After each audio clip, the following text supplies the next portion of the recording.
ನಮಸ್ತೆ ಎಲ್ರಿಗೂ, welcome back to ನನ್ನ ಪ್ರಪಂಚ ಯೂಟ್ಯೂಬ್ ಚಾನಲ್. ನಾನು ನಿಮ್ಮ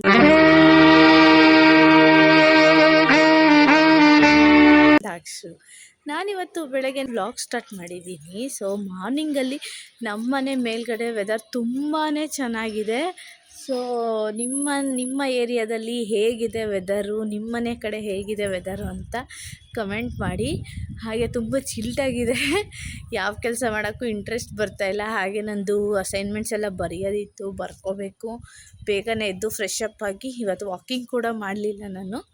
ಸೊ ಟಿಫನ್ ಮಾಡಿಬಿಟ್ಟು ಬರೆಯೋಕ್ಕೆ ಸ್ಟಾರ್ಟ್ ಮಾಡ್ಕೋತೀನಿ. ಹಾಗೆ ಇವತ್ತಿನ ದಿನಚರಿ ನಿಮ್ಮದು ಎಲ್ಲ ಹೇಗಿದೆ? How are you doing? Yes, text me. ಹಾಗೆ ವ್ಯೂವರ್ ಒಬ್ಬರು ಕಾಲ್ ಮಾಡಿ ಹೇಳಿದರು, ನೀವು ಸ್ವಲ್ಪ ರೆಡಿ ಆಗಿಬಿಟ್ಟೆ ವಿಡಿಯೋ ಮಾಡಿ, ಅದು ನೋಡೋಕ್ಕೆ ನಮ್ಗೆ ತುಂಬ ಖುಷಿಯಾಗುತ್ತೆ ಅಂತ. ಸೊ ಅದಕ್ಕೆ ರೆಡಿಯಾಗಿ ವಿಡಿಯೋನ ಸ್ಟಾರ್ಟ್ ಮಾಡಿದ್ದೀನಿ.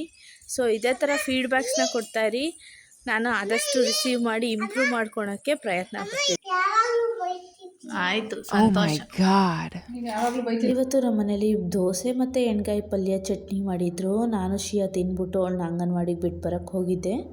ಬಾಯ್ ಮಾಡು, ಟಾಟಾ. ಶಿವನ್ನ ಬಿಟ್ಟು ಬಂದು ನಾವು ರಾಯರ ಮಠಕ್ಕೆ ಹೋಗಿ ಹೆಜ್ಜೆ ನಮಸ್ಕಾರ ಹಾಕಿ ಮನೆಗೆ ಬಂದ್ವಿ.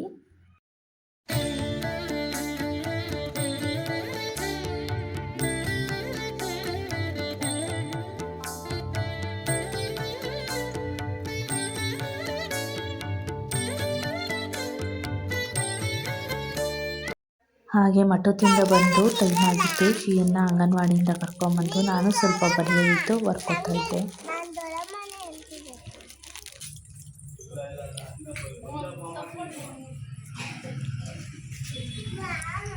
ಖಾರ ಹೋಯ್ತಾ? ತುಂಬಾ ಚಿಲ್ಡಾಗಿದೆ ವೆದರ್ ಇಲ್ಲಿ. ಆವಾಗಲೇ ಬೆಳಗ್ಗೆ ಹೇಳ್ದಂಗೆ, ಅದಕ್ಕೆ ಏನು ಕೆಲಸ ಮಾಡೋಕ್ಕೆ ಇಷ್ಟನೂ ಆಗ್ತಿಲ್ಲ, ಬರೆಯೋಕ್ಕೂ ಆಗ್ತಾಯಿಲ್ಲ. ಆದರೆ ನನಗೆ 23rd ಮ್ಯಾಥ್ ಕಮಿಟಿ ಅವ್ರು ಬರ್ತಾರೆ, ಸೊ ನಾನು ಬರೀಲೇ. ಹಾಗೆ ಇವತ್ತು ಒಂದು ಅಮೆಝಾನಲ್ಲಿ ಮೈಕ್ ಬುಕ್ ಮಾಡಿದ್ದೆ, ಅದನ್ನು ಪಾರ್ಸೆಲ್ ಕೂಡ ಬಂದಿತ್ತು. ಅದನ್ನು ಶಿಯಾ ನಾನೇ ಓಪನ್ ಮಾಡ್ತೀನಿ ಅಂತ ಹಠ ಮಾಡ್ತಾಯಿದ್ಲು. ಸರಿ ಅಂತ ಓಪನ್ ಮಾಡಿದ್ಲು. ನಾನಿವತ್ತು ಅದರಲ್ಲೇ ವಾಯ್ಸ್ ಓವರ್ ಕೊಡ್ತಾಯಿದ್ದೀನಿ. ಎಲ್ಲರೂ ಹೇಳ್ತಾಯಿದ್ರು ವೀಡಿಯೋಸ್ ಎಲ್ಲ ಚೆನ್ನಾಗಿ ಬರ್ತಿದೆ, ಬಟ್ ವಾಯ್ಸು ಯಾಕೋ ತುಂಬ ಚೆನ್ನಾಗಿ ಅನಿಸ್ತಿಲ್ಲ, ಹಾರ್ಶ್ ಅನಿಸ್ತಿದೆ ಅಂತ. ಅದಕ್ಕೆ ಟ್ರಯಲ್ ಆ್ಯಂಡ್ ಎರರ್ಗೋಸ್ಕರ ಈ ಮೈಕ್ನ ತರಿಸಿದ್ದೆ. ಚೆನ್ನಾಗಿದೆಯಾ ಚೆನ್ನಾಗಿಲ್ವಾ ಅಂತ ಕಮೆಂಟ್ ಮುಖಾಂತರ ಹೇಳಿ. ಹಾಗೆ ಕಂಟೆಂಟ್ ವೀಡಿಯೋಸ್ ಮಾಡಿ ಅಂತಲೂ ಹೇಳ್ತಾ ಇದ್ದೀರಾ. ನಂದು ಎಕ್ಸಾಮ್ಸ್ ಇರೋದ್ರಿಂದ ಕಂಟೆಂಟ್ ವೀಡಿಯೋಸ್ ಮಾಡೋಕ್ಕಾಗ್ತಿಲ್ಲ. ಮುಂದೆ ಬರೋ ಡೇಸಲ್ಲಿ ನಾನು ಕಂಟೆಂಟ್ ವೀಡಿಯೋಸ್ ಖಂಡಿತವಾಗ್ಲೂ ಮಾಡ್ತೀನಿ. ಹಾಗೆ ಇದಕ್ಕೆಲ್ಲ ನಿಮ್ಮ ಸಪೋರ್ಟ್ ಬೇಕಾಗುತ್ತೆ. ಮಾಡಿ ಎಸ್, ಟಂಟಡಾನ್. ಏನದು? ಮೈಕಾ. ವಿಂಟರ್ ಸೀಸನಲ್ಲಿ ಮಕ್ಕಳು ಜಾಸ್ತಿ ಟಾಯ್ಲೆಟ್ ಮಾಡ್ಕೊತಿರ್ತಾರೆ. ಅದರಲ್ಲೂ ನಮ್ಮ ಮಿಂಕು ಅಂತೂ ತುಂಬಾ ಟಾಯ್ಲೆಟ್ ಮಾಡ್ಕೋತಾಳೆ. ಅದಕ್ಕೆ ಯಾವಾಗಲೂ ನಾವು ಡೈಪರ್ಸ್ನ ಯೂಸ್ ಮಾಡೋಕ್ಕಾಗಲ್ಲ. ಸೊ ನಾನು ಯಾವಾಗಲೂ ಕ್ಲಾತ್ ಡೈಪರ್ಸ್ನ ಯೂಸ್ ಮಾಡ್ತೀನಿ. ಬರೀ ನೈಟ್ ಟೈಮ್ ಮಾತ್ರ ನಾನು ಡೈಪರ್ಸ್ನ ಯೂಸ್ ಮಾಡ್ತೀನಿ. ಡೇ ಟೈಮೆಲ್ಲ ನಾನು ಈ ಥರ ಕ್ಲಾತ್ ಡೈಪರ್ಸ್ ಯೂಸ್ ಮಾಡ್ತೀನಿ. ನಾನು ಇದನ್ನು ಅಮೆಝಾನಲ್ಲಿ ತರಿಸ್ಕೊಂಡಿದ್ದು. ತುಂಬಾ ಬೆನಿಫಿಟ್ಸ್ ಇದೆ.